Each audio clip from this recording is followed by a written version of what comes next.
शुरू करते हैं हमारे बच्चों पहले चैप्टर से, जिसका नाम है यूनिट्स और डिमेंशंस। तो शुरू करते हैं बच्चों फिर हमारे महा रिवीजन मैराथन को। I am hoping each and everyone is absolutely ready. तो देखो यूनिट्स एंड डिमेंशंस में तो बच्चों जो सबसे पहली चीज आती है वो तो क्वांटिटीज ही आती है ना, जिसमें हम लोग यूनिट्स वगैरह के बारे में बात करते हैं कि देखो भाई जितने भी फिजिकल क्वांटिटीज हैं वो दो तरीके की होती है। एक तो होती है फंडामेंटल क्वांटिटी जिसको किसी और में से डिराइव नहीं किया जा सकता, है ना, जिसको किसी और में से डिराइव नहीं किया जा सकता, जैसे कि बच्चों मास हो गया, है ना, लेंथ हो गया, या फिर मैं अमाउंट ऑफ द सब्सटेंस की बात करूं जिसको मोल में मेजर करते हैं वो हो गया, टेम्परेचर हो गया जिसको केल्विन में मेजर किया जाता है, या फिर मैं अगर करंट की बात करूं जिसको एम्पेयर में मेजर किया जाता है। तो ये सारी की सारी क्वांटिटीज फंडामेंटल क्वांटिटीज आ गई, फिर आ गया करंट, फिर आ गया ल्यूमिनस इंटेंसिटी। तो हमने देखा है कि हमारे एसआई यूनिट सिस्टम में देयर आर 7 फंडामेंटल क्वांटिटीज। ये वो फंडामेंटल क्वांटिटीज हैं या फिर ये वो फिजिकल क्वांटिटीज हैं जिनके यूनिट्स हैं लेकिन और जिनके डिमेंशंस भी हैं। फिर हमारे पास आ जाती है दो सप्लीमेंट्री क्वांटिटीज जिनके यूनिट्स तो हैं लेकिन डिमेंशंस नहीं है। जैसे कि मानो अगर मैं प्लेन एंगल की बात करूं तो बच्चों प्लेन एंगल वो एंगल होता है जो दो लाइंस के बीच में होता है। जैसे दो लाइन के बीच में ये वाला एंगल आ गया, जहां से हम लोग पैरेलक्स मेथड के बारे में भी बात करते हैं कि भाई अगर ये वाला जो एंगल है बहुत ही ज्यादा छोटा हो then theta is going to be arc divided by the radius, है ना। कि मानो अगर ये वाला एंगल बहुत छोटा है तो क्या है बेस, क्या है हाइपोटेनियस। क्योंकि तुम देखो ना, मानो अगर मैं नॉर्मली इस तरीके से राइट एंगल ट्रायंगल बनाऊं और मैं ये वाले एंगल को स्टडी करूं तो मुझे अच्छे से पता है ये बेस है और ये हाइपोटेनियस है, and the hypotenuse is always going to be greater than the base. But it is about जब ये वाला एंगल बहुत ही ज्यादा छोटा हो। तो जब ये एंगल बहुत ज्यादा छोटा हो तो बेस हाइपोटेनियस जैसी कोई चीज नहीं होती, दोनों सेम ही लेंथ के होते। और यहाँ पर हम लोग थीटा को सिंपली लिख देते हैं ऑपोजिट वाली length which is known as the arc divided by ये वाली लेंथ जिसको तुम लोग रेडियस बोल सकते हो। यहाँ पर ये जितने भी लाइन है ना बच्चों सारी की सारी सेम लेंथ की होंगी, ठीक है। तो ये जो पैरेलक्स मेथड है यहाँ से 2022 में से बहुत ही सीधा क्वेश्चन यहाँ से पूछा गया था। तो ये जो सप्लीमेंट्री क्वांटिटीज होती है इनके यूनिट जरूर होते हैं। जैसे कि देखो बच्चों अगर मानो मैं प्लेन एंगल की बात करूं जो दो लाइंस के बीच में होता है तो यहाँ पर यूनिट आ जाता है रेडियन, है ना। हम लोग डिग्री में डेफिनेटली उसको काफी बार मेजर करते हैं लेकिन डिग्री एक कॉमनली यूज्ड यूनिट है, डिग्री एंगल का एसआई यूनिट नहीं है।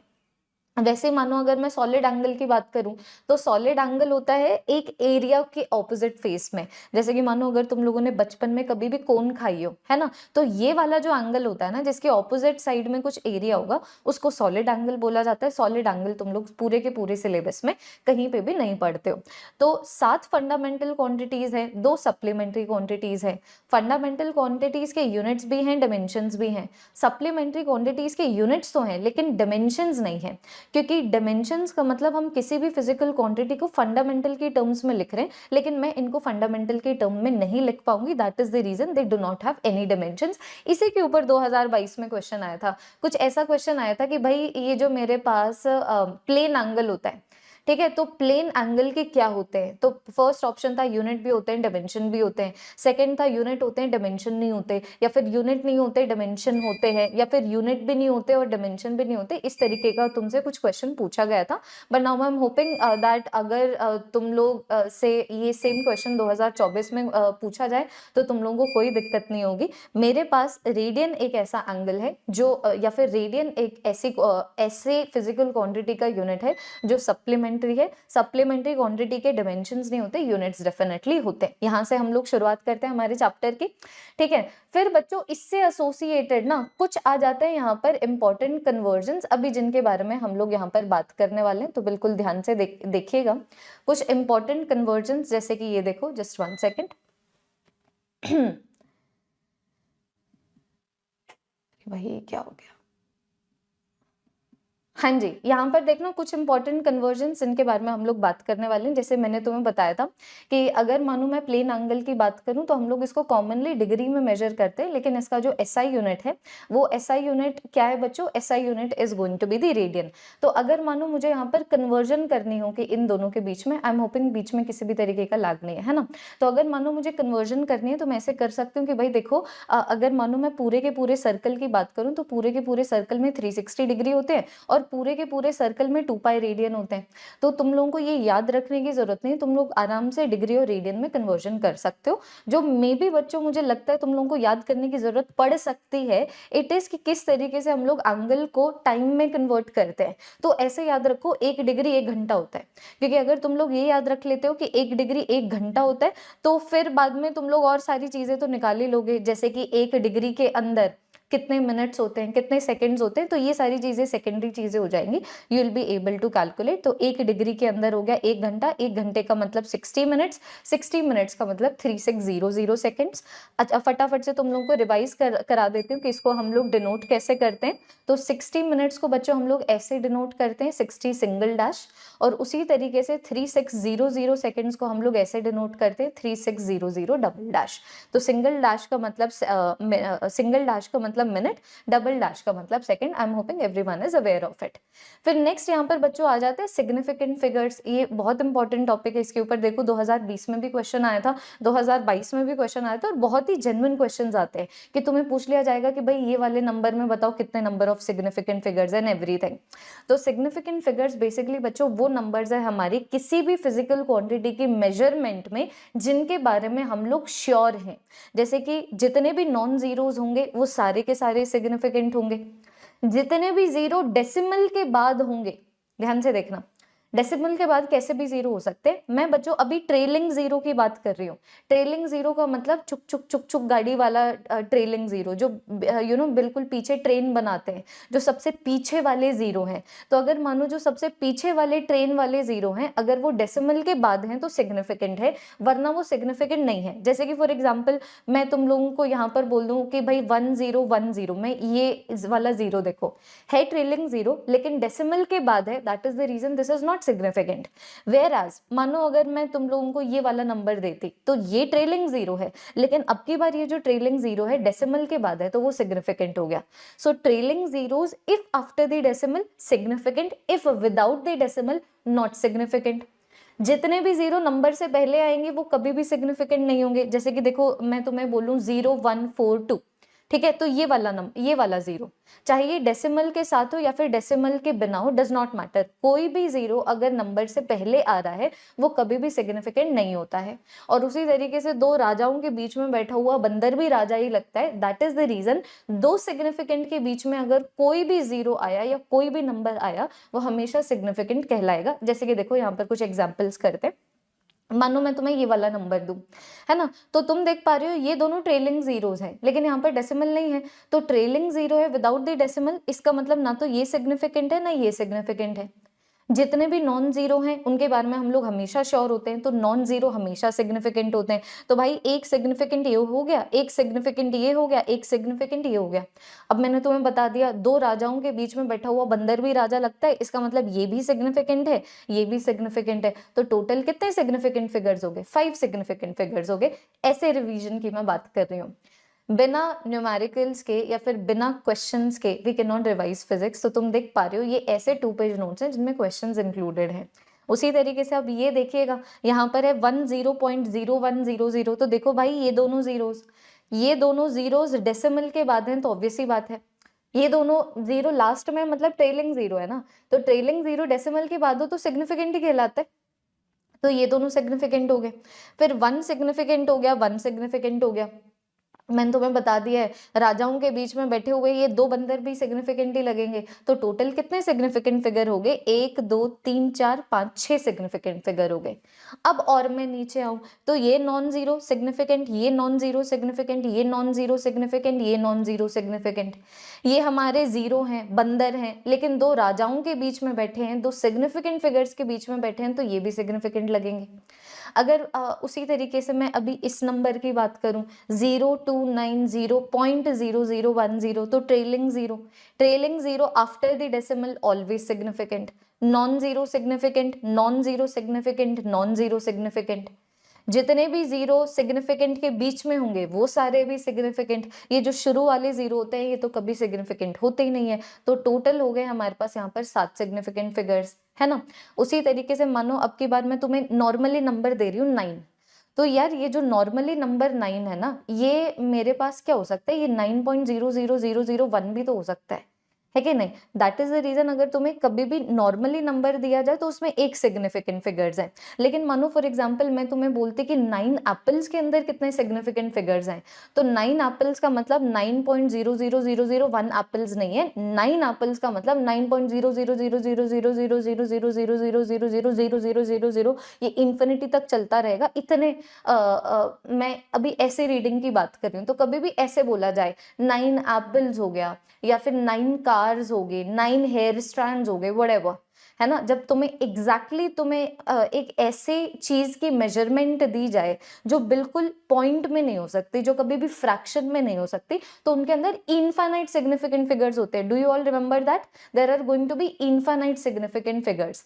और वैसे मैंने तुम लोगों को यहाँ पर ये भी बताया था जब हम लोगों ने यूनिट्स एंड डिमेंशंस को कवर किया था, क्योंकि अभी हम कुछ कवर नहीं कर रहे हैं, मैं तुम्हें कुछ समझा नहीं रही हूँ, मैं तुम्हें रिवाइज करवा रही हूँ थोड़े से अपने एक्सप्लेनेशन के साथ, है ना। तो मैंने तुम्हें ये भी बताया था कि अगर मानो कभी भी किसी भी नंबर को, टेक एनी नंबर, अगर तुम उसको 10 की फॉर्म में लिख रहे हो, जैसे कि मानो मुझे 42 को 4.2 इंटू 10⁻1 लिखना हो, या फिर 0.42 इंटू 10⁻2 लिखना हो, तो ऐसे कभी भी अगर मानो मैं नंबर को 10 समथिंग की फॉर्मेट में लिखूंगी ना, तो ये कभी भी सिग्निफिकेंट फिगर्स में कंट्रीब्यूट नहीं करेगा। हम लोगों को ये जो 10 के साथ मल्टीप्लाई हो रहा है नंबर, उसमें सिग्निफिकेंट फिगर्स निकालने हैं, उन्हीं रूल्स के साथ जिन रूल्स से अभी तक हम लोगों ने सिग्निफिकेंट फिगर्स निकाले। जैसे कि मानो मैं तुम्हें बोलूं कि भाई इसमें बताओ कितने सिग्निफिकेंट फिगर्स हैं, है ना, तो ये सिग्निफिकेंट फिगर में बिल्कुल नहीं कंट्रीब्यूट करेगा। मुझे देखना है कि इसके अंदर कितने नंबर ऑफ सिग्निफिकेंट फिगर्स हैं। तो तुम यहाँ पर देख पा रहे हो ट्रेलिंग 0 है, ट्रेन वाले छुक छुक गाड़ी वाले 0 है, लेकिन डेसिमल के बाद है, इसका मतलब क्या, सिग्निफिकेंट है। नॉन जीरो तो वैसे ही हमेशा सिग्निफिकेंट होता है, तो ये मेरे 3 सिग्निफिकेंट फिगर्स हो गए, है ना। तो ये अभी बच्चों हम लोगों ने बात कर ली फिजिकल क्वांटिटीज की, हम लोगों ने बात कर ली एंगल में जो कन्वर्जन आती हैं उसकी, है ना, हम लोगों ने बात कर ली सिग्निफिकेंट फिगर्स की, इन सब चीजों के बारे में बात कर ली। अब हम ऐसा करते हैं कुछ डायमेंशंस वगैरह के बारे में बात करते हैं, और फिर बाद में बच्चों हम लोग बढ़ेंगे आगे, ठीक है। Let us talk about the dimensions and everything, और फिर बाद में हम लोग आगे बढ़ने वाले हैं। Just 1 second. अरे भाई क्या दिक्कत है।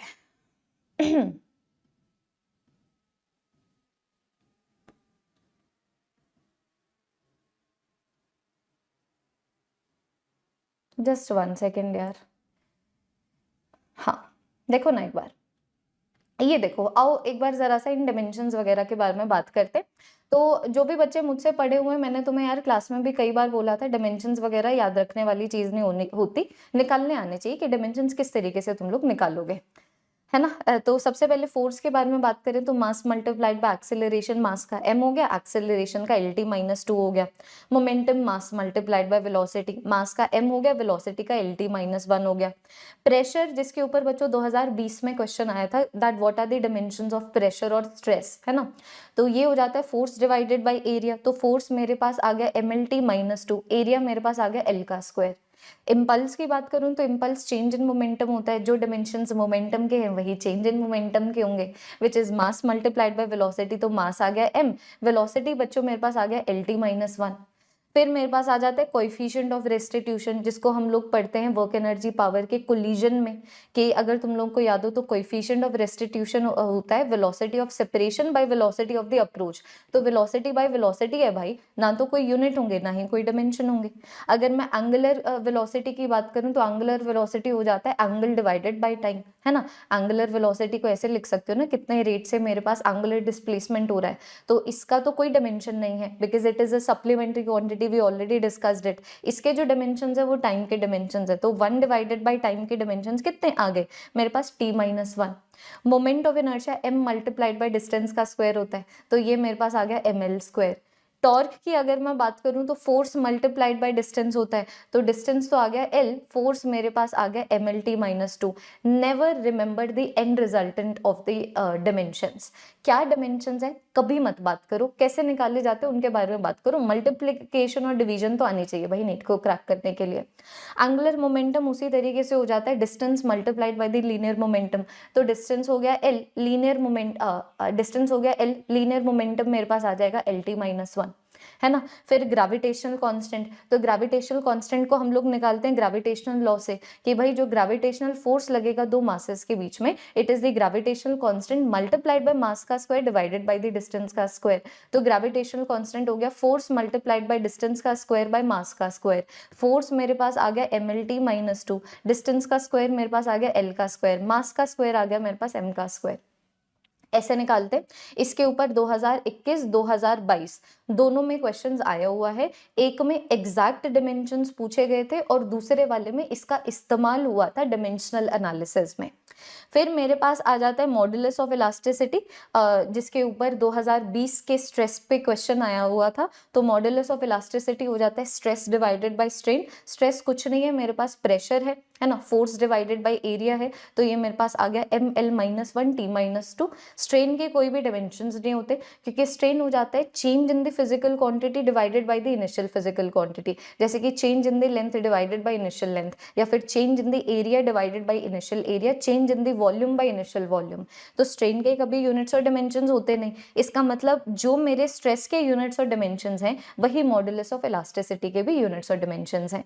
वैसे अगर मैं पॉइजन्स रेशियो की बात करूं तो ये भी स्ट्रेस डिवाइडेड बाय स्ट्रेन होता है ना, सॉरी, अगर मैं पॉइजन्स रेशियो की बात करूं तो स्ट्रेन डिवाइडेड बाय स्ट्रेन होता है, इसके कोई यूनिट्स और डायमेंशंस नहीं होते।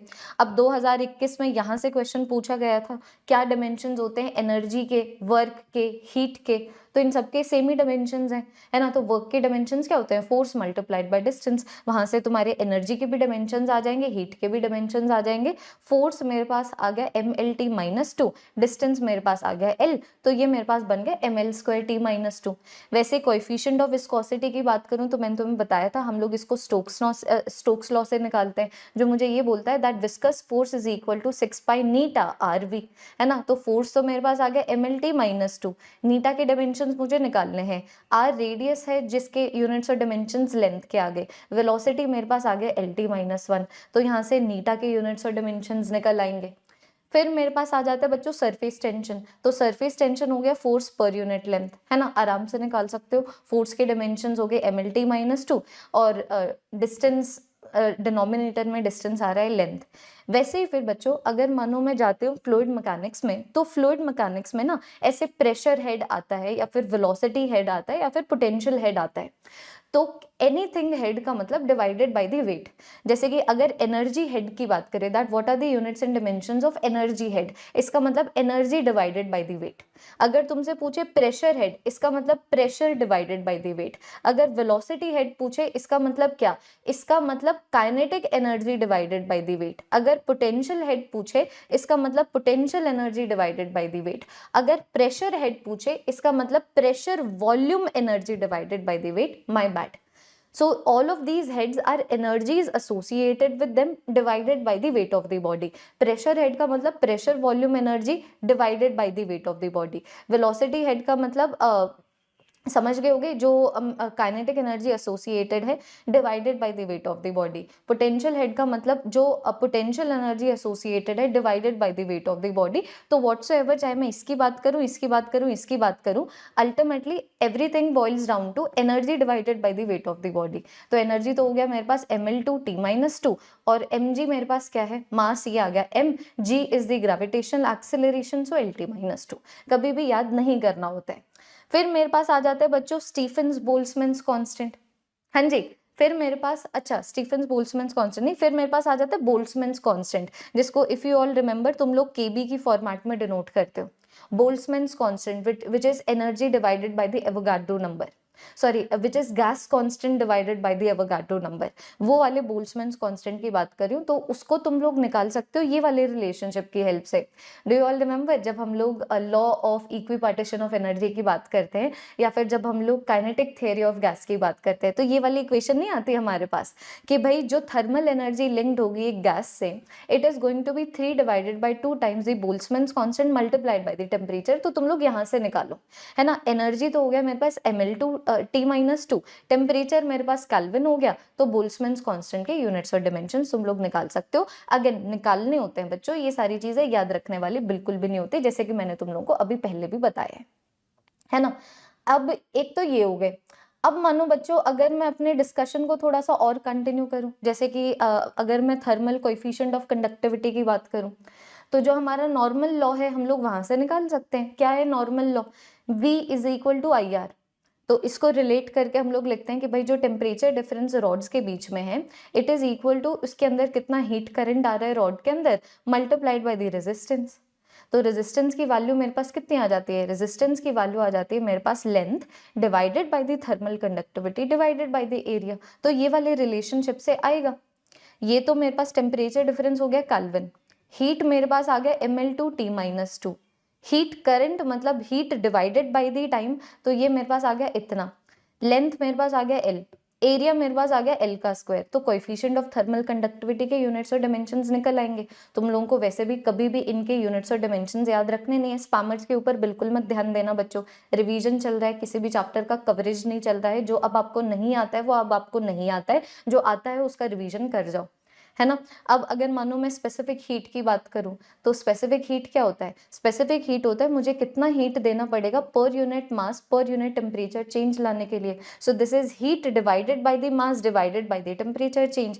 हीट मेरे पास आ गया ml/T-2, मास मेरे पास आ गया m, टेम्परेचर डिफरेंस आ गया मेरे पास केल्विन में। इंटरैक्शन रखेंगे कमेंट सेक्शन में, मुझे स्पैमर्स नहीं दिखने चाहिए।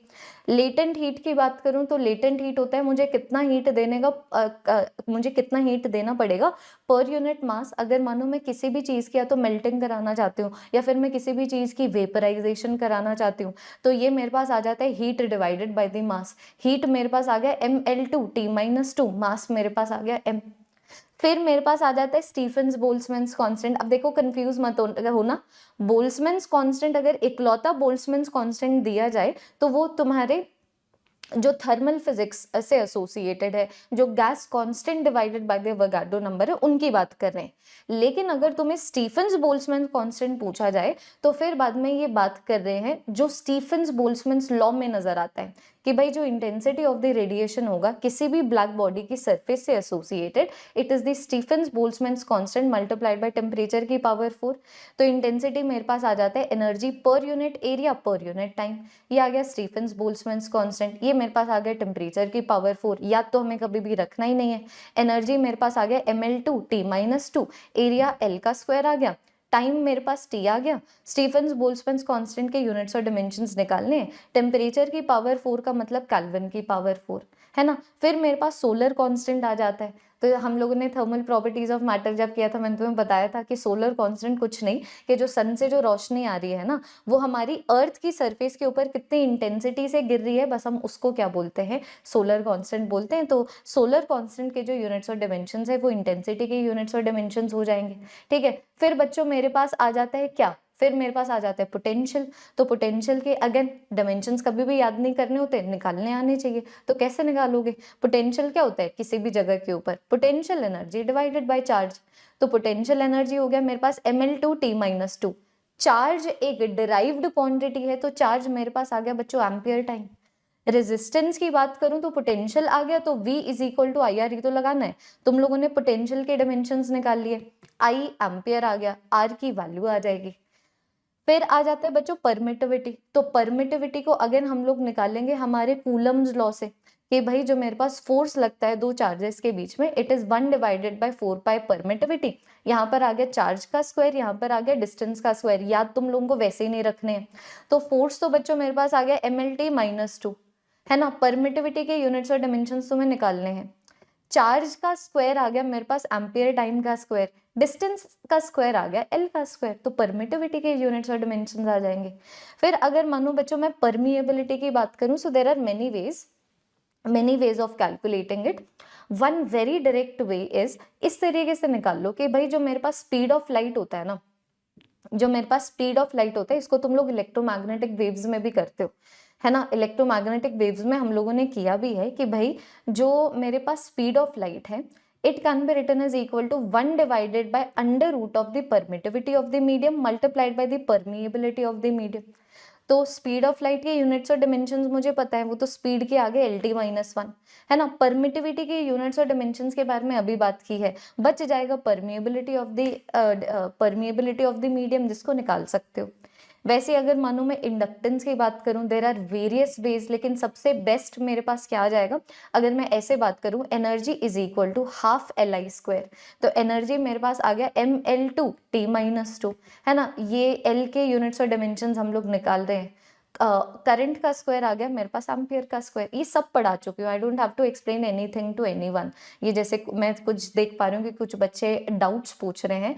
बच्चों रिवीजन में केड़े डाउट्स, सब पढ़ा दिए, everything has been taught in detail. अब जो आपको समझ आ रहा है बस वो रिवाइज कर लो, और जो नहीं आ रहा है उसके ऊपर डिटेल लेक्चर देख लो अगर उसको कवर करना है तो। यहाँ पर कोई एक्सप्लेनेशन वगैरह नहीं होने वाला है कि I am going to take the doubts of the students, that is not the meaning of revision. You don't start, although मैं बेसिक से रिवीजन स्टार्ट कर रही हूँ, but you must understand the things that we do and things that we do not do when it comes to revision. We are not covering these chapters, we have covered these chapters. मैं पूरा करा चुकी हूँ, मैं सब समझा चुकी हूँ। अब बात सिर्फ और सिर्फ रिवीजन की है। जिसने पढ़ लिया होगा उसको समझ आ गया होगा, जिसने जो नहीं पढ़ा होगा वो नहीं समझ आएगा। It is as simple as that, है ना। फिर बाद में मेरे पास आ जाता है कैपेसिटेंस। तो कैपेसिटेंस को तुम Q is equal to CV से निकाल लो।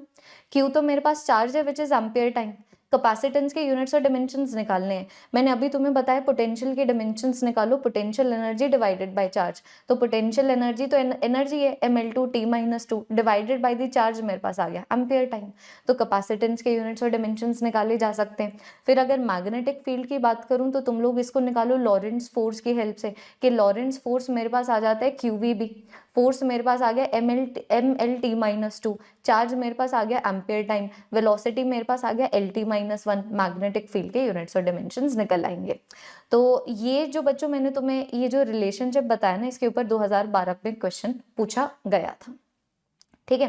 एक्यूरेसी ऑफ प्रिसीजन ये सारे डिलीटेड टॉपिक्स है, तो इनको हम लोग नहीं करने वाले हैं।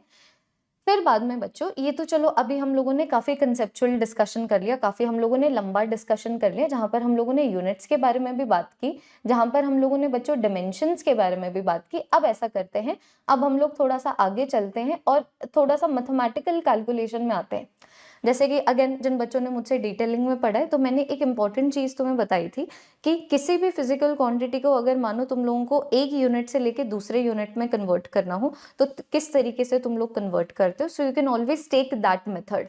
Another method that I have to, in case I have to tell you, जिन बच्चों ने मुझसे डिटेलिंग में पढ़ा है उनको ये मेथड ऑलरेडी पता है। जिन्होंने क्रैश कोर्स की हेल्प से पढ़ा है, मैंने तुम लोगों को एक जनरल मेथड बताया है। एक और मेथड है जहां से आंसर आ सकता है। जैसे कि मानो मैं तुम्हें बोलूं कि तुम 7 न्यूटन को ना CGS यूनिट में कन्वर्ट कर दो, इसका मतलब मैं यहाँ पर फोर्स की बात कर रही हूँ। तो तुम ये कर दो कि मानो अगर मैं यहाँ पर मानो 1 को लूँ CGS में, ठीक है, और बच्चों 2 को ले लूँ SI में, तो मैं तुम्हें ये बोल रही हूँ कि व्हाटसोएवर, जब तक फिजिकल क्वांटिटी सेम है तो यूनिट मल्टीप्लाइड बाय मेजरमेंट भी तो सेम होगा ना। सो कैन आई नॉट से कि भाई देखो, जो मेरे पास मैग्नीट्यूड है SI यूनिट में, जो मैग्नीट्यूड है SI यूनिट में, मल्टीप्लाइड बाय जो मेरे पास यूनिट्स हैं SI यूनिट में, इट इज इक्वल टू जो मेरे पास मैग्नीट्यूड है CGS में मल्टीप्लाइड बाय मेरे पास जो यूनिट है CGS में। बस हम लोग ये लगा रहे हैं, तो मैं यहाँ पर निकाल सकती हूँ कि भाई जो मेरे पास मैग्नीट्यूड होगा SI यूनिट में, इट इज जो मैग्नीट्यूड CGS में है, और ये मेरे पास आ गया जो यूनिट CGS में है डिवाइडेड बाय जो यूनिट SI में है। जैसे कि मानो अगर मैं यहाँ पर फोर्स की बात करूँ कि भाई मैं फोर्स में कन्वर्जन करा रही हूँ, तो फोर्स का डायमेंशनल फॉर्मूला हो जाता है mLT-2। तो मुझे यही करना है कि यहाँ पर ऊपर मैंने लिख देना है, क्या ऊपर बच्चों मैंने लिख देना है, मैं जैसे यहाँ पर न्यूटन को CGS में कन्वर्ट कर रही हूँ, तो मैं यहाँ पर 1 ले रही हूँ न्यूटन के लिए, सॉरी 1 ले रही हूँ मैं यहाँ पर SI के लिए, 2 ले रही हूँ मैं CGS के लिए। तो मैं सिंपली ये बोल दूंगी कि भाई जो नंबर आएगा CGS में, इट इज इक्वल टू जो नंबर है SI में मल्टीप्लाइड बाय डिमेंशनल फॉर्मूला जो SI में है डिवाइडेड बाय डिमेंशनल फॉर्मूला जो CGS में है। बस मुझे डिमेंशनल फॉर्मूला में यूनिट सब्सटीट्यूट करना है। जैसे कि अगर मानो मैं mLT-2 सब्सटीट्यूट कर रही हूँ, तो m को मुझे SI में 1 kg में कन्वर्ट करना है, और यहाँ पर CGS में 1 ग्राम आ जाएगा।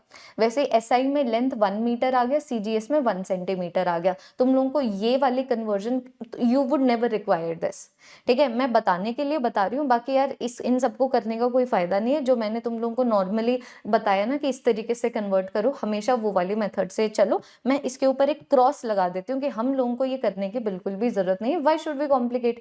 जब हम लोगों ने इतनी डायरेक्ट चीजें की हैं तो हम लोगों को यहाँ पर कॉम्प्लिकेट क्यों करना है भाई? हम तो चाहते हैं हमें आए, हम ये थोड़ी चाहते हैं हमें ना आए, तो ये भूल जाओ, है ना। अभी अगर मानो मैं आगे आ जाऊं, काम की बात करूं, क्योंकि बिल्कुल भी काम की बात नहीं थी, हम लोग नॉर्मली कन्वर्जन में चले हैं। जैसे कि मानो अगर आप मुझसे नॉर्मली बोलते कि भाई 5 न्यूटन को सीजीएस में कन्वर्ट करो, तो मैं क्या करती? मैं ऐसे लिखती 5 न्यूटन, न्यूटन का मतलब केजी मीटर पर सेकेंड स्क्वायर, इसका मतलब 7 multiplied by 1 KG multiplied by 1 metre divided by 1 second का स्क्वायर। अब अगर आप मुझे सीजीएस में कन्वर्ट करने को बोल रहे हैं तो मैं क्या करूंगी? सबसे पहले तो केजी को ग्राम में कन्वर्ट कर दूंगी, मीटर को सेंटीमीटर में कन्वर्ट कर दूंगी, सेकंड मेरे पास 1 सेकंड ही रहेगा। तो ये तुम देखो आंसर आ रहा है 7 × 10⁵ सीजीएस यूनिट्स। हमेशा ऐसे करो, ये फॉर्मूला वगैरह लगाने का कोई मतलब नहीं है ना। हाँ, वो वाला मेथड काफी जेन्युइन भी है, ये तो ऐसे फालतू में मैथमेटिकल हो रहा है और कुछ नहीं। नेक्स्ट बच्चों मेरे पास आ जाता है डिमेंशंस और डिमेंशनल एनालिसिस के। देखो डिमेंशनल एनालिसिस के ऊपर बच्चों कितने क्वेश्चन आते हैं, 2015, 2014, 2015, है ना, काफी क्वेश्चन यहाँ से आते हैं। तो डिमेंशनल एनालिसिस का मतलब क्या है कि हम एक फिजिकल क्वांटिटी को दूसरे फिजिकल क्वांटिटी की टर्म्स में लिखने की कोशिश करते हैं। जैसे कि मानो 2015 में क्वेश्चन आया था कि सरफेस टेंशन को आप एनर्जी, वेलोसिटी और टाइम की टर्म्स में लिखो, या फिर 2014 में क्वेश्चन आया था आप मास को फोर्स, वेलोसिटी और टाइम की टर्म्स में लिखो, या फिर 2015 में आया था आप क्रिटिकल वेलोसिटी को कोएफिशिएंट ऑफ विस्कोसिटी, डेंसिटी और रेडियस की टर्म्स में लिखो। तो डायमेंशनल एनालिसिस का मतलब किसी भी फिजिकल क्वांटिटी को किन्हीं और फिजिकल क्वांटिटीज की टर्म्स में लिखना। तो कुछ कुछ बेसिक रूल्स है यहाँ पर, वो मैं बता देती हूँ, फिर हम पीवाईक्यूज के डिस्कशन की हेल्प से चलते हैं। तो सबसे पहला बेसिक रूल तो यही है, अगर आपके पास कोई भी 2 फिजिकल क्वांटिटी है तो आप उन दोनों फिजिकल क्वांटिटी को तभी ऐड कर सकते हैं और तभी सब्ट्रैक्ट कर सकते हैं अगर उनके सेम डायमेंशंस हैं। जैसे कि देखो, तुम लेंथ में से मास को नहीं सब्ट्रैक्ट कर सकते, तुम प्रेशर को वेलोसिटी में से ना तो सब्ट्रैक्ट कर सकते हो ना ऐड कर सकते हो, क्योंकि ये एक जनरल थंब रूल है। You can only and only add and subtract those physical quantities that have the same dimensions, है ना। डिवाइड और सब्ट्रैक्ट तुम कुछ भी कर सकते हो, है ना, लेकिन अगर तुम 2 फिजिकल क्वांटिटी को ऐड या फिर सब्ट्रैक्ट कर रहे हो तो उनके सेम डायमेंशंस होने ही होने चाहिए। जैसे कि अगर मानो मैं तुम्हें बोलूं कि a + b = c है, तो मान के चलो a और b के सेम डायमेंशंस है। अगर मैं बोल रही हूँ a - b = c है, तो मान के चलो a और b के सेम डायमेंशंस है। दूसरा रूल मेरे पास ये आ जाता है कि अगर मानो मैं बोलूं something is equal to something, जैसे कि तुम देखो ना बच्चों, मैं ये थोड़ी बोल सकती हूँ 7 newton is equal to 7 metre. Obviously बात है, मैं ये थोड़ी बोल सकती हूँ 10 pascal is equal to 10 kg per meter square. I cannot do that, right? So what I'm saying is, if left hand side it is equal to right hand side, it means that the dimensions on the left hand side have to be equal to the dimensions on the right hand side. कि भाई अगर मैं बोल रही हूँ a + b c है, तो ये तो ठीक है, a और b को हम लोग इसीलिए ऐड कर पा रहे हैं क्योंकि उन दोनों की डायमेंशन सेम है। दूसरी चीज यहाँ पर ये आ जाती है, LHS और RHS के भी तो डायमेंशन सेम होंगे ना, मतलब जो डायमेंशंस लेफ्ट हैंड साइड में है और जो डायमेंशंस राइट हैंड साइड में है वो भी सेम होंगे। इसका मतलब इन दोनों के डायमेंशंस भी सेम है, इन दोनों के डायमेंशंस भी सेम है। तीसरी चीज बच्चों यहाँ पर यह आ जाती है कि कभी भी अगर कोई भी पावर हो ना, तो पावर बच्चों हमेशा नंबर होता है। Power is always a number. Power का मतलब क्या होता है कि वो चीज कितनी बार आ रही है। फॉर एग्जाम्पल, अगर मैं बोलूं a × a × a, तो तुम लोग यहाँ पर देख पा रहे हो कि जो मानो मैं बोलूं a × a × a, तो तुम लोग देख पा रहे हो a 3 बार आ रहा है, तो मैं बोलूंगी कि a 3 बार आ रहा है, इसका मतलब a की पावर 3 है। So that is the meaning of a power, no. So power is always a number and number is always dimensionless. अब मैं तुमसे पूछूं 4 के क्या यूनिट्स और डायमेंशंस होते हैं, तुम थोड़ी डिफाइन कर पाओगे। 4 नंबर है भाई, ना तो उसका कोई यूनिट है ना ही उसके कोई डायमेंशंस है। तो ये जो पावर्स वगैरह होती है, they are always going to be dimensionless. और आखिरी चीज यहाँ पर ये आ जाती है, अगर कोई भी एंगल हो या फिर ट्रिगोनोमेट्रिक फंक्शन हो, वो भी हमेशा डायमेंशनलेस ही होगा। इसके 2 मतलब है। जैसे कि अगर मानो मैं बोलूं sin θ = x, तो मैं बोल रही हूँ x तो डायमेंशनलेस है क्योंकि sin θ और tan θ और sec θ और any trigonometric function θ is always a number, तो ये तो यूनिटलेस और डायमेंशनलेस होगा ही। दूसरी चीज मैं ये बोल रही हूँ, ये भी तो यूनिटलेस और डायमेंशनलेस, सॉरी, ये भी तो डायमेंशनलेस होगा, बिकॉज साइन ऑफ एनीथिंग और tan of anything is always something of angle, no, this is always going to be an angle. तो ये भी हम लोग डिस्कस कर चुके कि जो एंगल है that is also going to be dimensionless. तो ये ऐसे बच्चों 4 चीजें हैं जिन रूल्स को तुम लोगों को याद रखना है अगर तुम यहाँ से क्वेश्चन सॉल्व करना चाहते हो। तो सबसे पहले ऐसा करते हैं, सबसे पहले हम लोग डायमेंशनल एनालिसिस के क्वेश्चंस डिस्कस कर लेते हैं और फिर बाद में हम लोग आगे बढ़ेंगे।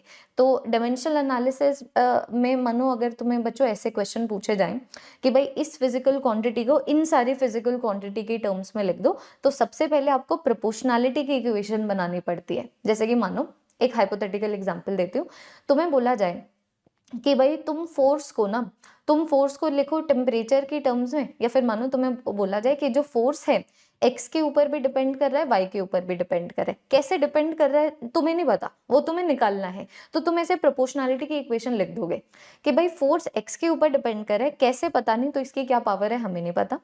फोर्स वाई के ऊपर डिपेंड करे, कैसे पता नहीं, तो इसकी क्या पावर है हमें वो नहीं पता। तो ये प्रोपोर्शनैलिटी की इक्वेशन लिख दी। अब यार दो लोग जो एक दूसरे को नहीं जानते हैं, अगर तुम उनको कनेक्ट करना चाहते हो, जैसे कि एफ और एक्स के बीच में कोई डायरेक्ट रिलेशनशिप नहीं है, एफ और वाई के बीच में कोई डायरेक्ट रिलेशनशिप नहीं है, लेकिन हम इनको लिंक करना चाहते हैं, तो म्यूचुअल फ्रेंड ढूंढेंगे ना।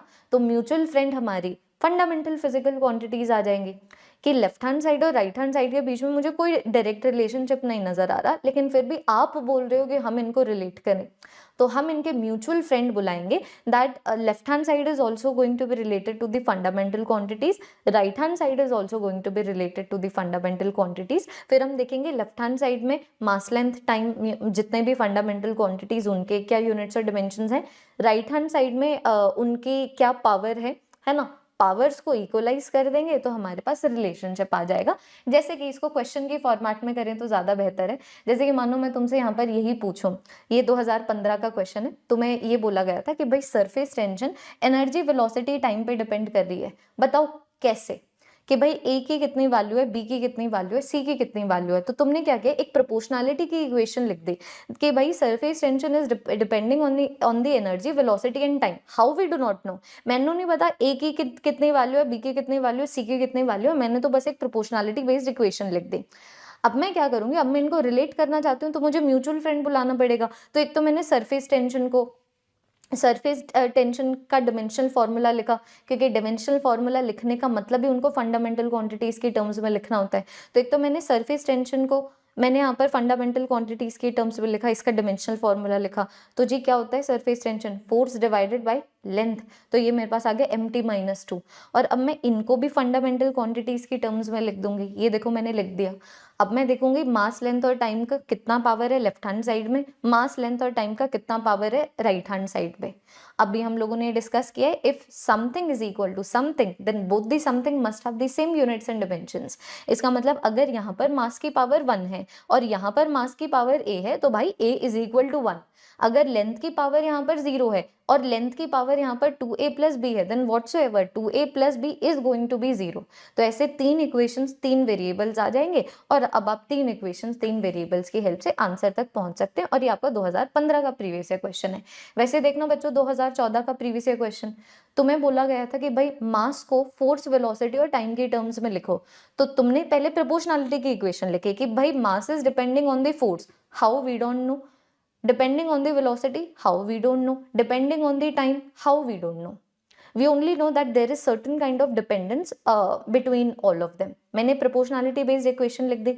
दूसरी चीज अब मैं क्या करूंगी, इन सबका डिमेंशनल फॉर्मूला लिखूंगी। तो मास का तो सिंपली m आ गया, फोर्स का मेरे पास आ गया mlt-2, वेलोसिटी मेरे पास आ गया lt-1, टाइम मेरे पास आ गया t। अब मैं देखूंगी लेफ्ट हैंड साइड और राइट हैंड साइड में mlt के क्या पावर है। यहाँ पर m की पावर 1 है, यहाँ पर m की पावर a है, दोनों सेम हो गया। Because if something is equal to something तो दोनों के डिमेंशनल फॉर्मूला सेम ही आएंगे ना।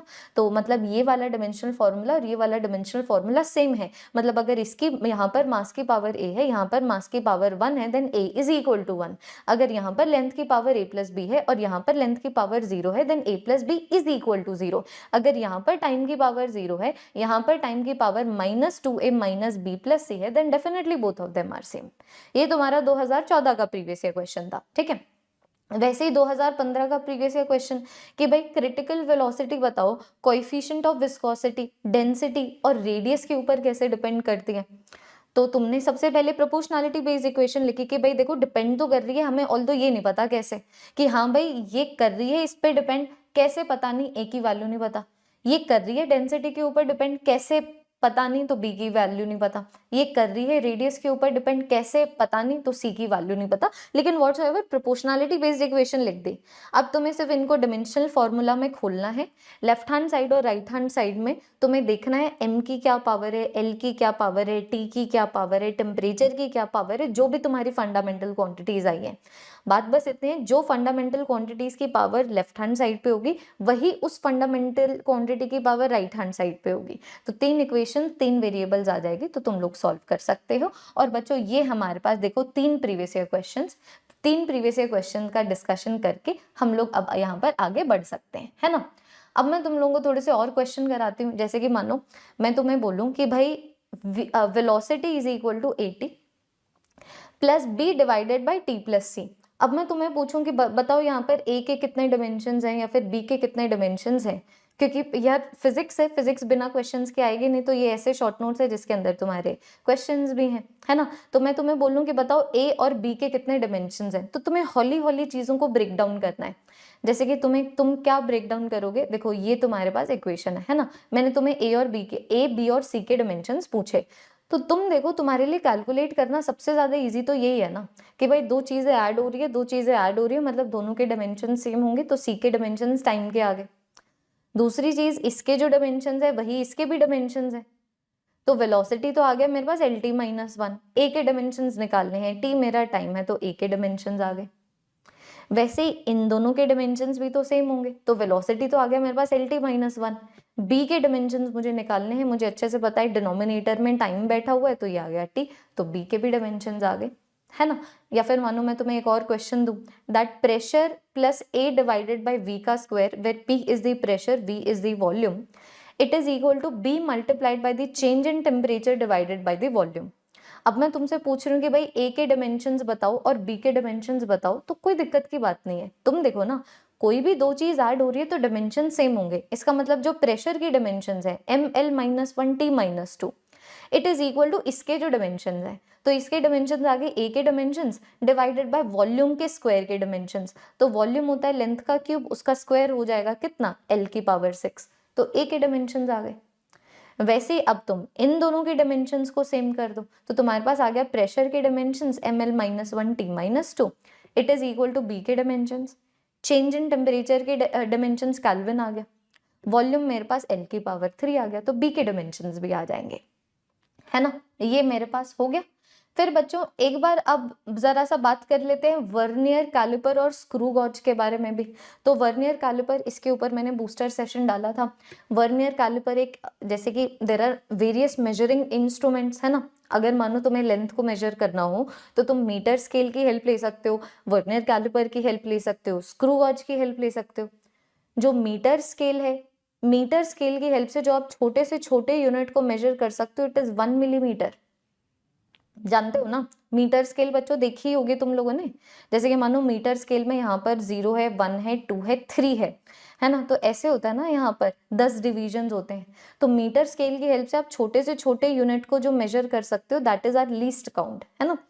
तो मीटर स्केल में वो 1 मिलीमीटर हो जाता है, वर्नियर कैलिपर में वो 0.1 मिलीमीटर हो जाता है, और स्क्रू गॉज में वो 0.01 मिलीमीटर हो जाता है, राइट। तो वर्नियर कैलिपर का के अंदर दो क्वेश्चंस आते हैं, या तो आपको रीडिंग के क्वेश्चंस आएंगे या फिर आपको लीस्ट काउंट के क्वेश्चंस आएंगे। तो लीस्ट काउंट के क्वेश्चंस में तुम्हें क्या करना है, सिर्फ 1 MSD माइनस 1 VSD, और कैसे रिवाइज कराऊं यार, क्वेश्चंस की हेल्प से करा सकते हो। तो वर्नियर कैलिपर में कभी भी लीस्ट काउंट का क्वेश्चन आए तो तुम उसको कर देना 1 main scale division value minus 1 vernier scale division value. For example, अगर तुम्हें बोला जाए कि भाई वर्नियर कैलिपर के अंदर जो 8वां मेन स्केल डिवीजन है वो 10वें वर्नियर स्केल डिवीजन से कोइंसाइड कर रहा है, तो अगर 1 MSD की इतनी वैल्यू है तो बताओ लीस्ट काउंट कितना है। तो हमेशा याद रखना, least count is 1 MSD minus 1 VSD। ठीक है, आपने हमें MSD दे दिया तो मैं यहाँ पर तो लिख दूंगी 1 mm।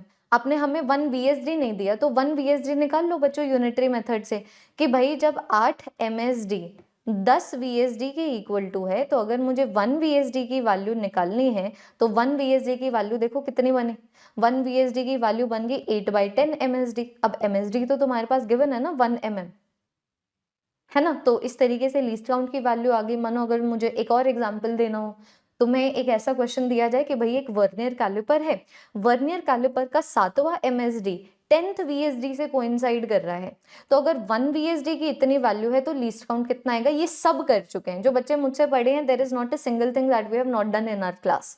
तो तुम लोगों के लिए तो ये जो महा रिवीजन है और एक बूंद की तरह काम कर रहा होगा, because you have studied each and everything.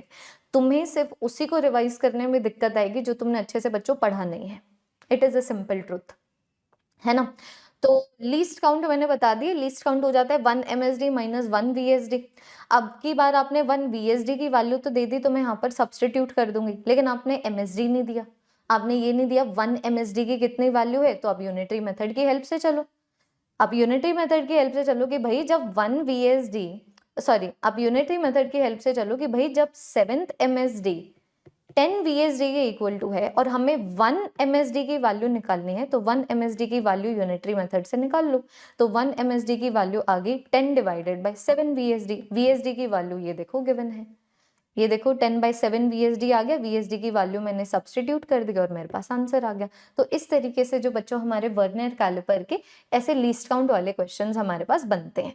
वैसे अगर मानो आपकी बार मैं अगर स्क्रू गॉज की बात करूं, तो स्क्रू गॉज में लीस्ट काउंट के क्वेश्चंस को हम लोग कैसे सॉल्व करते हैं।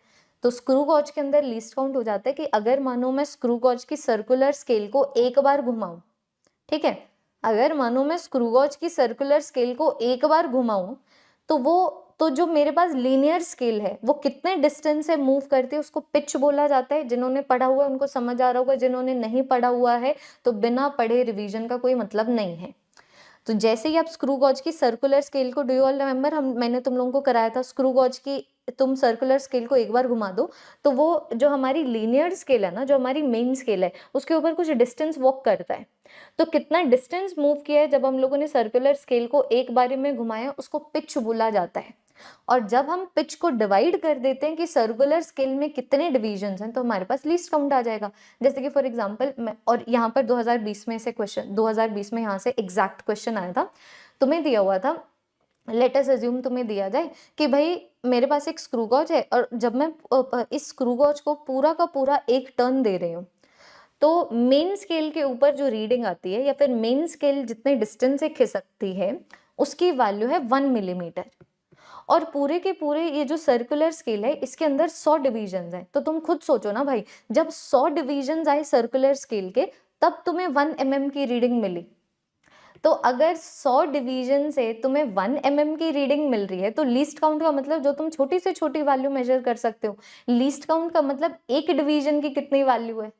तो एक डिवीजन की कितनी वैल्यू है, that is the least count. Unitary method से निकालो तो तुम्हारे पास आ जाएगा 1 mm divided by the 100 divisions. तो कभी भी स्क्रू गॉज का लीस्ट काउंट निकालना हो, तुम उसके पिच को डिवाइड कर दो नंबर ऑफ सर्कुलर डिवीजन से, pitch divided by the number of divisions on the circular scale, है ना। ये मेरे पास आ गया। नेक्स्ट बच्चों मेरे पास क्या आ जाता है टॉपिक, नेक्स्ट मेरे पास बच जाता है टॉपिक एरर्स, और उसके बाद हमारा जो पहला चैप्टर है, ठीक है, देख लो ये जो हमारा पहला चैप्टर है यूनिट्स एंड डायमेंशंस। अगेन जो बच्चे पढ़े हैं एक बार कमेंट सेक्शन में तुम लोग मुझे बताओगे, are you all liking the detail revision, क्योंकि सब मतलब बताया तो सब बेसिक से ही जा रहा है ना, लेकिन ऑब्वियसली बात है रिवीजन के पॉइंट ऑफ व्यू से we are not skipping anything. जितने भी चीजें इंपॉर्टेंट है जो लिखी हुई है वो तो मैं तुम्हें बता ही रही हूँ, जो नहीं भी लिखी हुई है वो भी मैं तुम्हें बताऊंगी, है ना, जो जो इंपॉर्टेंट है। But I am hoping everyone is liking कि यार ऐसा रिवीजन, शॉर्ट नोट्स की हेल्प से ऐसा रिवीजन जहां पर हमारे प्रीवियस ईयर क्वेश्चंस को पर्सपेक्टिव में रखे, और क्वेश्चंस को पर्सपेक्टिव में रख के दी 1 घंटे में या 45 मिनट्स में एक चैप्टर कंप्लीट करवा रही है। That is a huge deal, है ना। तो अब जो हमारा आखिरी टॉपिक है बच्चों वो है मेरे पास एरर और उसके एनालिसिस। तो मैंने तुम्हें बताया एरर का मतलब क्या होता है कि जब भी तुम कोई भी फिजिकल क्वांटिटी की मेजरमेंट लो तो मेजरमेंट कुछ और है, रियल वैल्यू कुछ और है। जैसे कि मानो अगर मेरा वेट है फॉर एग्जांपल 10 kgs और मानो मैं मेजरिंग स्केल के ऊपर खड़ी हूँ, तो मैं तो हूँ 10 kg की, लेकिन वो रीडिंग दिखा रहा है 12 kg की। तो ये जो डिफरेंस है रियल वैल्यू में और मेजर्ड वैल्यू में उसको एरर बोला जाता है, और एरर की एनालिसिस करने को ही एरर एनालिसिस बोला जाता है। तो कभी भी हम लोग एरर की जब एनालिसिस करते हैं, हम जब एरर्स को डिफाइन करते हैं, तो कई तरीके हैं एरर को डिफाइन करने के। एक तो आ जाता है एब्सोल्यूट एरर के, एक्चुअली में आपके रियल वैल्यू और मेजर्ड वैल्यू के बीच में क्या डिफरेंस है ना। तो एब्सोल्यूट एरर के जो यूनिट्स और डिमेंशंस होंगे वो हमारी वैल्यू के ही यूनिट्स और डिमेंशंस के इक्वल टू होंगे। जैसे कि मान लो अगर आप लेंथ मेजर कर रहे हो, या फिर चलो मैं यहाँ पर मास की बात करूँ, तो मानो मेरा मास है 10 kg, लेकिन रीडिंग आ गई 12 kg की, तो तुम देख पा रहे हो कि जो एब्सोल्यूट एरर आया है, मतलब इन दोनों के बीच में जो डिफरेंस आया है, मैग्नीट्यूड है 2, लेकिन यूनिट्स और डायमेंशंस तुम देख पा रहे हो यहाँ पर केजी के ही है। तो ये बहुत इंपॉर्टेंट है कि भाई जो एब्सोल्यूट एरर है उसके यूनिट्स और डायमेंशंस उसी फिजिकल क्वांटिटी के इक्वल टू होंगे जिस फिजिकल क्वांटिटी को मेजर किया जा रहा है। रिलेटिव एरर हो जाता है absolute error divided by the real value. 100 से मल्टीप्लाई कर दो तो भाई हमारे पास परसेंटेज एरर आ जाते हैं, है ना। अब ये बड़ी इंपॉर्टेंट चीजें हैं, यहाँ से क्वेश्चन पूछा गया था 2023 में, बिल्कुल ध्यान से देखना। एरर हमेशा ऐड होते हैं, समझो, चाहे दो फिजिकल क्वांटिटीज ऐड हो रही हो, दो फिजिकल क्वांटिटीज सब्ट्रैक्ट हो रही हो, मल्टीप्लाई हो रही हो, डिवाइड हो रही हो, मान के चलो एक गलती और दूसरी गलती कभी भी एक दूसरे को कैंसिल आउट नहीं करती। ऐसा नहीं होगा कि फिजिक्स में तुमने 4 मार्क्स की नेगेटिव मार्किंग कर दी, फिर बायो में भी तुम लोगों ने 4 मार्क्स की नेगेटिव मार्किंग कर दी, मतलब तुम्हारी नेगेटिव मार्किंग कभी हुई नहीं है। या फिर तुमने जीवन में एक गलती कर दी तो उसको कंपनसेट करने के लिए तुमने दूसरी भी गलती कर दी। It never works like that. Error हमेशा ऐड होते हैं, no matter what, errors are always going to be added. So the point is how are they going to be added, क्योंकि हम तो एरर को एब्सोल्यूट की टर्म्स में भी लिख पा रहे हैं, रिलेटिव की टर्म्स में भी लिख पा रहे हैं। तो बड़ी इंपॉर्टेंट बात आती है कि जब आप दो फिजिकल क्वांटिटीज को ऐड या फिर सब्ट्रैक्ट कर रहे हो, तब तो एब्सोल्यूट एरर्स ऐड होंगे ताकि फाइनल फिजिकल क्वांटिटी में एब्सोल्यूट एरर आए। जैसे कि अगर मैं बोल रही हूँ कि a is equal to B plus C, इसका मतलब इसके अंदर जो एब्सोल्यूट एरर है प्लस इसके अंदर जो एब्सोल्यूट एरर है वो मुझे a के अंदर एब्सोल्यूट एरर देगा। तो कोई भी दो फिजिकल क्वांटिटीज ऐड या फिर सब्ट्रैक्ट होकर फाइनल आंसर दें, तो उन दोनों फिजिकल क्वांटिटीज में मुझे एब्सोल्यूट एरर्स को ऐड करना पड़ेगा ताकि मुझे फाइनल वैल्यू में या फिर फाइनल आंसर में एब्सोल्यूट एरर पता लगे। दूसरी चीज आ जाती है, अगर आप कभी भी दो फिजिकल क्वांटिटी को या तो मल्टीप्लाई कर रहे हो या सब्ट्रैक्ट या फिर डिवाइड कर रहे हो, तो यहाँ पर रिलेटिव एरर ऐड होता है कि भाई जो रिलेटिव एरर ए में है it is relative error B में है प्लस जो रिलेटिव एरर सी में है। जो रिलेटिव एरर ए में है इट इज इक्वल टू जो रिलेटिव एरर बी में है प्लस जो रिलेटिव एरर सी में है। वैसे अभी यहाँ पर देखना, इसके ऊपर काफी क्वेश्चंस पूछे गए हैं और मैं तुम लोगों को यहाँ पर दिखाने भी वाली हूँ। तो ये मुझे समझ आ गया कि भाई देखो एरर जो है हमेशा ऐड होंगे, आप उससे एसोसिएटेड कुछ नहीं कर सकते। अगर फिजिकल क्वांटिटीज ऐड या फिर सब्ट्रैक्ट हो रही है तो एरर ऐड होंगे एब्सोल्यूट के टर्म्स में। अगर फिजिकल क्वांटिटीज मल्टीप्लाई या फिर डिवाइड हो रही है तो फिर एब्सोल्यूट एरर्स ऐड होंगे रिलेटिव की टर्म्स में, but they are going to be added. तो इसी के बेसिस पे मानो अगर मैं मल्टीप्लीकेशन और डिवीजन दोनों एक साथ ले आऊं, मैं तुम्हें बोलूं कि भाई a की फिजिकल क्वांटिटी इज b की फिजिकल क्वांटिटी की पावर p, c की फिजिकल क्वांटिटी की power q divided by d की फिजिकल क्वांटिटी की पावर r। तो हम क्या करेंगे यहाँ पर, हम बोलेंगे a का absolute error it is equal to p times of b का absolute error plus q times of c का absolute error plus r times of d का एब्सोल्यूट एरर। फॉर एग्जाम्पल यहाँ पर देखना, ये मेरे पास 2013 का प्रीवियस ईयर क्वेश्चन है। तुम्हें बोला गया कि भाई p की फिजिकल क्वांटिटी ABCD से ऐसे निकलती है, तो ABCD में परसेंटेज एरर दे दिया, तो percentage error relative error multiplied by 100 ही होता है ना। तो तुम्हें यहाँ पर परसेंटेज एरर देके p का परसेंटेज एरर पूछ लिया, तो p का परसेंटेज एरर आ जाएगा मेरे पास 3 टाइम्स ऑफ a का परसेंटेज एरर, है ना, 3 टाइम्स ऑफ a का percentage error plus 2 times of b का परसेंटेज एरर प्लस c का परसेंटेज एरर प्लस d का परसेंटेज एरर, है कि नहीं। एक बार जरा सा देखिए, वैसे मानो मैं तुम्हें बोलूं कि भाई मेरे पास एक स्फीयर है, उस स्फीयर के रेडियस में 2% का एरर है, तो बताओ वॉल्यूम में कितने परसेंट का एरर होगा। तो भाई वॉल्यूम एक स्फीयर की हो जाती है 4/3 पाई आर क्यूब। तो अगर वॉल्यूम और रेडियस इस तरीके से एसोसिएटेड है, इसका मतलब वॉल्यूम में जो परसेंटेज एरर है it is 3 times the radius के अंदर जो परसेंटेज एरर है। ये तुम्हारे पिछले 15 साल से पुराने वाले प्रीवियस ईयर क्वेश्चन है। या फिर मानो मैं तुम्हें ये क्वेश्चन दूं कि भाई मास में परसेंटेज एरर इतना है, लेंथ में परसेंटेज एरर इतना है, डेंसिटी में परसेंटेज एरर निकालो, तो भाई डेंसिटी होता है मास बाय वॉल्यूम, तो मैं बोल दूंगी कि भाई डेंसिटी में जो परसेंटेज एरर है इट इज मास में जो परसेंटेज एरर है प्लस वॉल्यूम में जो परसेंटेज एरर है। अब इन बदतमीजों ने वॉल्यूम में भी परसेंटेज एरर नहीं दिया, लेंथ में दिया। तो भैया जी volume is directly proportional to length का क्यूब ना। तो ये मेरे पास आ जाएगा कितना, 3 टाइम्स ऑफ लेंथ में जो परसेंटेज एरर है। अब लेंथ में भी परसेंटेज एरर गिवन है, मास में भी परसेंटेज एरर गिवन है, डेंसिटी में परसेंटेज एरर आ जाएगा, है ना। वैसे ही बच्चों हम लोग यहाँ पर 2 और तरीके के एरर्स की बात करते हैं। जैसे कि सबसे पहले आ जाता है लीस्ट काउंट एरर। तो लीस्ट काउंट एरर का मतलब आप कभी भी मानो अगर मेजरमेंट ले रहे हैं, तो आप मेजरमेंट ले रहे हैं एक डिवाइस से, तो वो डिवाइस का मतलब जैसे इंसान का मतलब खामियां, वैसे डिवाइस का मतलब कि मेजरमेंट लेते हुए कुदरती कुछ तुम्हारे मेजरमेंट में एरर आएगा। सो that is the least count error. जैसे कि अगर मानो मैं बोलूँ कि भाई मेरे पास एक मीटर स्केल है, मीटर स्केल का लीस्ट काउंट 1 मिलीमीटर है, इसका मतलब मैंने जो रीडिंग ली है वो 1 मिलीमीटर ज्यादा भी हो सकती है, 1 मिलीमीटर छोटी भी हो सकती है। अगर मानो मैं स्क्रू गॉज की हेल्प से रीडिंग ले रही हूँ और मैं बोल रही हूँ कि भाई स्क्रू गॉज की हेल्प से रीडिंग ले ली, तो मान के चलो स्क्रू गॉज का लीस्ट काउंट 0.01 mm है, मतलब मैं जो भी रीडिंग लूंगी वो 0.1 mm से छोटी भी हो सकती है, 0.1 mm से बड़ी भी हो सकती है ना। दूसरे तरीके का एरर बच्चों जो हम लोग यहाँ पे डिस्कस करते हैं that is the zero error, if you all remember.